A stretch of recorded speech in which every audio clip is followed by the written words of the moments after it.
The question says young people who commit crimes should be treated the same as adults by the authorities. To what extent do you agree or disagree? Young people who commit crimes are a growing concern in many societies.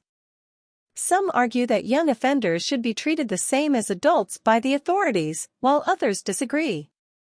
In this essay, I will argue that young people who commit crimes should not be treated the same as adults by the authorities. Firstly, young people are not yet fully developed mentally, emotionally, and psychologically, and their ability to make good judgments and understand the consequences of their actions may not be fully developed. Therefore, it would be unfair to hold them to the same legal standards as adults who have fully developed brains and the ability to understand the seriousness of their actions. Secondly, young offenders often come from disadvantaged backgrounds and have experienced trauma, abuse, and neglect, which can contribute to their criminal behavior. These underlying issues must be addressed to help them overcome their criminal behavior and prevent them from reoffending. The authorities should focus on rehabilitation and education rather than punishment, which may not solve the root cause of the problem.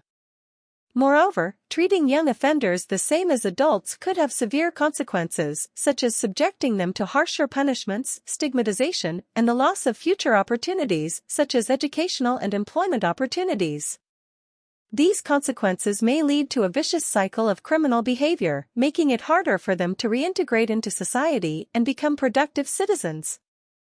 In contrast, some argue that young offenders should be held responsible for their actions and punished accordingly, regardless of their age.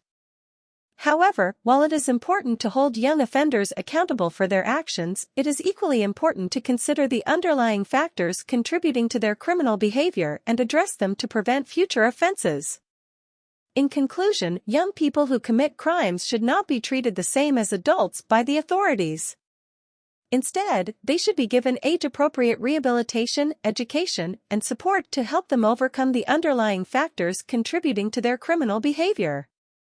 By doing so, we can break the cycle of crime and help young offenders become productive members of society.